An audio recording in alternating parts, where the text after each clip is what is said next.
আমি কৰ্মৰ জৰিয়তে নিজকে প্ৰতিষ্ঠিত কৰিছোঁ। কংগ্ৰেছৰ কাম হ'ল কি, তেওঁলোকে সমালোচনাৰ জৰিয়তে মোক গালি পাৰিলেই ভাবিব ভোট বাঢ়ে। গতিকে মোক যিমানেই গালি পাৰিছে সিমানেই তেওঁলোকৰ ভোট কমি গৈ আছে, তেওঁলোকে ইয়াত দুৰ্বল হৈ গৈ আছে, তেওঁলোকৰ ভেটি উৎখাত হৈ গৈ আছে। তেওঁলোকে যিমানেই কওক যে এইখন নৰ্থ কোৰিয়া, কিংডম কিবা কিবি মোক ঢেৰ কয় নহয়, তেওঁলোকৰ লগত চব মহাপুৰুষবিলাক আছে নেকি? এতিয়া পানেশ্বৰ বসুমতাৰী মহাপুৰুষজনটো দেখিছেই, যিজন ব্যক্তি এগৰাকী বিধায়ক আছিল, তেওঁ হাতত খুকুৰি লৈ ফুৰে নেকি? খুকুৰি লাইচেঞ্চ আছে নেকি তেওঁ? আমাৰ পৰিয়ালত হাতী আৰু বন্দুক, আমাৰ দেউতাহঁতৰ 11টা ভাই ককাই, পৰিয়ালটোত কিমানটা বন্দুক আছে চাব। চিকাৰী পৰিয়াল, ঠিক তেনেকৈ আমাৰ হাতী চিকাৰ বা হাতী, এতিয়াও মোৰ হাতী আছে, মোৰ বন্দুক আছে লাইচেঞ্চ আৰ্মছ। কংগ্ৰেছৰ লগত সম্পৰ্ক থকা মানুহৰ ইলিগেল আৰ্মছ। গতিকে মোৰ জীৱনৰ প্ৰতি ভাবুকিটো কেইবাৰ আক্ৰমণ কৰিছিল। 6 চনৰ ইলেকশ্যনৰ সময়ত আক্ৰমণ কৰিছিল, 7 চনততো গুলীবিদ্ধ কৰিছিল। কেনেকৈ সেই সময়ত NDFBৰ জৰিয়তে এটা সন্ত্ৰাসৰ সৃষ্টি কৰিছিল, ধন দাবী কৰিছিলে। গতিকে মোৰ Y+ ছিকিউৰিটি সকলে মোক হৃদয়ত তেওঁলোকে স্থান দি থৈছে। চাওক, মই মোৰ ককা দেউতাৰ দিনৰ পৰা, দেউতা মোৰ বিধায়ক হোৱাৰ আগৰ পৰা গোৰ্খা সম্প্ৰদায়ৰ মানুহৰ লগত মোৰ এটা মধুৰ সম্পৰ্ক আছে, আচলতে হৃদয়ৰ সম্পৰ্ক আছে। মোৰ বিপদৰ যিকোনো মুহূৰ্তত গোৰ্খা সম্প্ৰদায়ৰ মানুহ বা মই তেওঁলোকৰ বিপদৰ মুহূৰ্তত আমি যেনেকৈ চলি আছোঁ, এতিয়া মই যেতিয়া খুব বিপদত পৰিছিলোঁ 91 চনত, মই পলাব লগা হৈছিল। সেই সময়ত পৰিকল্পিত ষড়যন্ত্ৰে হত্যাৰ ষড়যন্ত্ৰ কৰিছিল মোক। গতিকে তেতিয়া মোৰ গোৰ্খা ভাতৃসমূহ কেইজনমানে মোক নি নেপালত পলুৱাই ৰাখিছিল। গতিকে তেওঁলোকে কিমানেই ভাল পায় তাত ছমাহ ৰাখি মেলি আজি যে মই বিধায়ক হৈ আছোঁ। বিশ্বজিৎ বৰাটো কেনেকৈ মৃত্যু হ'ল জানে, মোকো টাৰ্গেট কৰিছিল। গতিকে মই নেপালত গৈ তেওঁলোকে পলুৱাই মেলি ৰাখিছিল মোক। আৰু গোৰ্খা ডেভেলপমেণ্ট কাউন্সিলৰ প্ৰেম তামাং চেয়াৰমেন, তেওঁ গোটেই পৰিৱেশটো চাই এতিয়া গোৰ্খা বন্ধু সন্মানেৰে মোক সন্মানিত কৰিছিলে আজি কেইবছৰ আগতে। গতিকে গোৰ্খা মানুহৰ লগত, গোৰ্খা বুলিয়ে নকওঁ মই, যে ইয়াত বসবাস কৰা বিভিন্ন জাতি জনগোষ্ঠীৰ মানুহৰ লগত মধুৰ সম্পৰ্ক আছে। গোৰ্খা মানুহৰ লগততো মোৰ বেছি মধুৰ সম্পৰ্ক আছে। পানেশ্বৰ বসুমতাৰী, আপোনালোকে বেকগ্ৰাউণ্ডটো চাবচোন, তেওঁ উগ্ৰপন্থী সংগঠনৰ লগত কি সম্পৰ্ক আছিল, তেওঁ কেনেকৈ আচলতে এটা সময়ত তেওঁ সেই সংগঠনৰ লগত জড়িত হোৱাৰ কাৰণে চৰকাৰে কি ব্যৱস্থা গ্ৰহণ কৰিছিল। তেওঁ বিধায়ক হৈ থকা অৱস্থাত ফৰেষ্ট কেম্প জ্বলাইছিল নে নাই? তেওঁ কি আজি যে কোনোবা এগৰাকী মুখপাত্ৰই তেওঁৰ হৈ খুব চাৰ্টিফিকেট দি আছে, কংগ্ৰেছ চৰকাৰ চলি থকা অৱস্থাত নামেৰি ৰাষ্ট্ৰীয় উদ্যানত ফৰেষ্ট কেম্প জ্বলোৱা মানুহটো কোন? বিধায়ক হয়নে নহয়? শোণিতপুৰ জিলাৰ উপায়ুক্তৰ কাৰ্যালয়ত যেনেধৰণে কম্পিউটাৰ ভাঙি চিঙি ৰুম ভাঙি দিছিল, সেই সময়ত DCয়ে তেওঁৰ ওপৰত FIR দিছিল, কিন্তু কেনেকৈ মেনেজ কৰিলে, ওপৰৰ পৰা কেনেকৈ সেইটো হস্তক্ষেপ কৰি বন্ধ কৰিলে।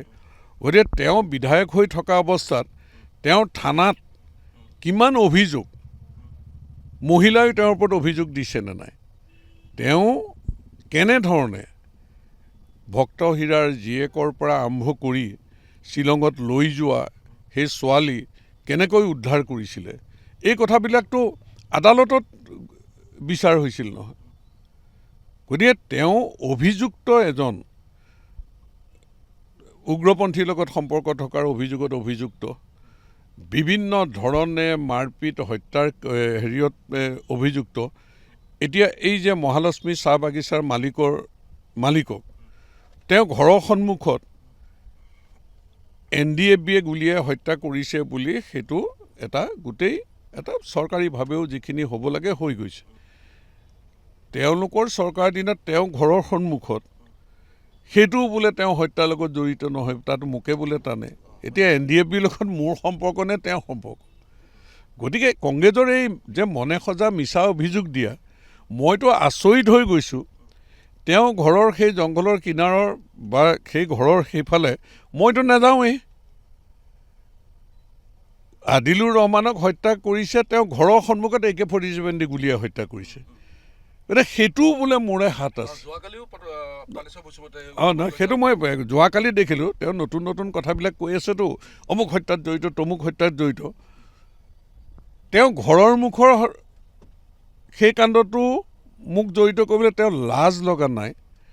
জয়ছিদ্ধি অঞ্চল বুলি ক'লে এটা সময়ত এই অঞ্চলৰ মানুহ ধৰি ধৰি নি ধন দাবী হোৱা এই ঘটনাবিলাকত তেওঁ জড়িত নাছিল নেকি? সেই সময়ত তেওঁ আজি নিজৰ ঘৰৰ ওচৰত মহালক্ষ্মী চাহ বাগিচাৰ মালিকক গুলীয়াই হত্যা কৰা এই ঘটনাটো যদি NDFB-য়ে কৰিছে বুলি চবেই জনাজাত ঘটনাটো, এই ঘটনাটো যদি তেওঁ মোক জড়িত কৰিবলৈ বিচাৰে, তেতিয়াহ'লে এই কংগ্ৰেছ দলটো, আৰু কংগ্ৰেছ দলতো তেওঁ ৰিজাইনো দিছে টিকেট নাপাই পেলাই।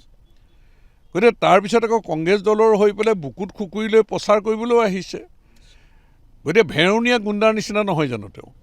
তেওঁ যদি কংগ্ৰেছ দল ৰিজাইনেই দিলে, কংগ্ৰেছ দলত নায়েই, তেতিয়াহ'লে তেওঁ এই গুণ্ডাগাৰ্দিবিলাক কৰিবলৈ কেলৈ আহিছে?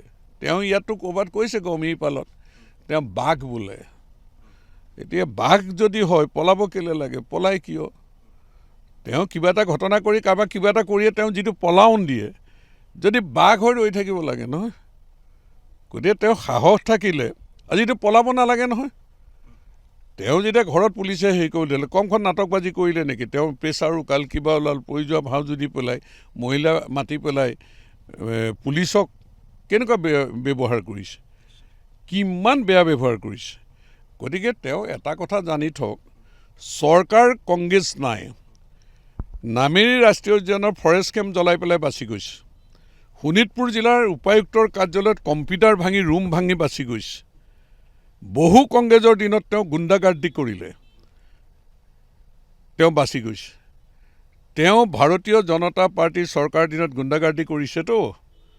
তেওঁ এইটো ভাবিব নালাগে এই আইনী ব্যৱস্থাৰ পৰা তেওঁ বাচি যাব বুলি, এইটো তেওঁ ভাবিবই নালাগে।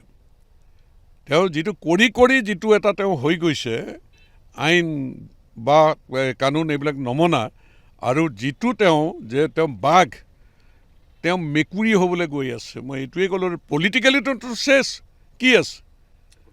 নদুৱাৰ সমষ্টি তেওঁ কেইবাৰ হাৰিলে? এবাৰ জিকিছে, কেইটা ভোটত জিকিছে? কেইটা ভোটত তেওঁ জিকিছে? আজি তেওঁ কেইবাৰ হাৰিলে? ঢেকীয়াজুলিলৈ যাব লগা হ'ল তেওঁ টিকেট বিচাৰি কংগ্ৰেছ দলত, আৰু কংগ্ৰেছ দলে তেওঁ টিকেট পোৱাৰো যোগ্য নহ'ল। আৰু তাৰপিছত এই নদুৱাৰ সমষ্টিত আহি কংগ্ৰেছ প্ৰাৰ্থীগৰাকীৰ হৈ বুকুত খুকুৰি লৈ যিটো দাদাগিৰি কৰিবলৈ আহিছে, সেই দিন গ'ল। তেওঁ ভাবি আছে যে কংগ্ৰেছ চৰকাৰ আছে। তেওঁ জানি থওক যে ইয়াত ভাৰতীয় জনতা পাৰ্টীৰ চৰকাৰ আছে আৰু হ'ব। দিল্লীত নৰেন্দ্ৰ মোদী চৰকাৰ আছে। কংগ্ৰেছৰ দিনৰ দাদাগিৰি আৰু এই নদুৱাৰতে হওক, জিলাতে হওক, নচলে। তেওঁ সেইটো জানি থওক।